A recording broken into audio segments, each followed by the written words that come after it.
Official, आप लोग का स्वागत है दिलसाद सर ऑफिशियल में। आज हम लोग जानेंगे क्लास 9th का ज्योग्राफी का चैप्टर नंबर 11.2 यानी कि रासायनिक आपदा केमिकल डिजास्टर के बारे में आज हम लोग जानेंगे। ये जो है ना 11.2 है, क्योंकि 11th चैप्टर तक हम करवा चुके हैं इससे पहले। अगर आप लोग उसको नहीं देखे हैं तो आप जाकर देख सकते हैं, डिस्क्रिप्शन बॉक्स में प्ले लिस्ट दोनों में मिल जाएगा। देखिए चैप्टर 1 से चैप्टर 11 तक का जितना भी लघु उत्तरीय दीर्घ उत्तरीय सब चैप्टर में था, ऑब्जेक्टिव टाइप क्वेश्चन था, सभी के बारे में जान लिए।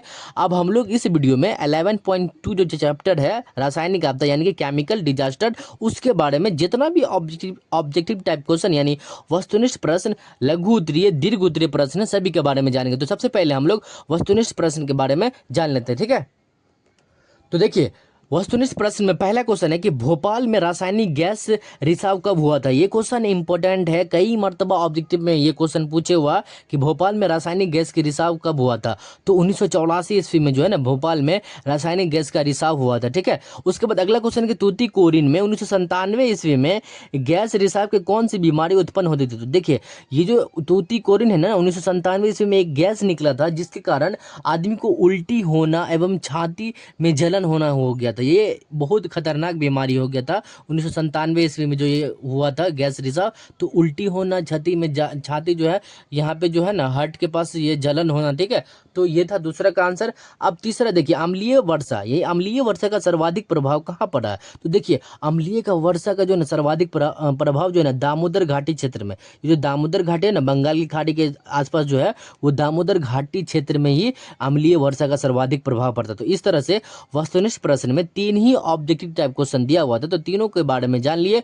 अब हम लोग लघु उत्तरीय प्रश्न देखिए, लघु उत्तरीय में देखिए क्वेश्चन 2 ही क्वेश्चन दिया हुआ था, ठीक है। तो किस देश द्वारा गैस के प्रभाव मतलब प्रयोग से यहूदी को मारा गया था। ये जो है ना किस देश के द्वारा गैस के प्रयोग से यहूदी को मारा गया। तो जर्मनी, यहाँ पे आंसर भी लिखा हुआ, हालांकि आपको हम इसमें भी दिखाएंगे, ठीक है। उसके बाद दूसरा क्वेश्चन है कीटनाशक में किस रासायनिक पदार्थ का प्रयोग होता था, ठीक है। तो कीटनाशक में कौन सा रासायनिक पदार्थ का उपयोग होता था, अब हम लोग जानते हैं।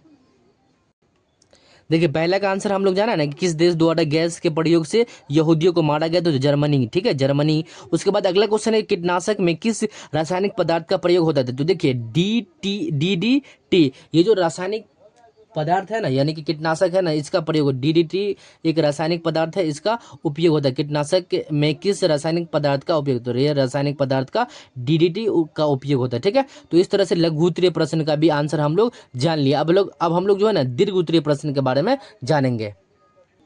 देखिए दीर्घ उत्तरीय प्रश्न में पहला क्वेश्चन है कि गैस रिसाव होने पर किस प्रकार की सावधानी रखनी चाहिए। ये भी क्वेश्चन इंपॉर्टेंट है कि गैस जो रिसाव होता है ना, गैस जो निकलता है ना, तो उसमें किस तरह का सावधानी रखनी चाहिए। तो आपको इसका स्क्रीन पे आंसर नजर आ रहा होगा, आप लोग इसका स्क्रीनशॉट भी ले सकते हैं, अपने फेयर नोटबुक में लिख सकते हैं, ठीक है। उसके बाद अगला क्वेश्चन देखिए कि रासायनिक आपदा के अंतर्गत आने वाली समस्याओं का वर्णन करें।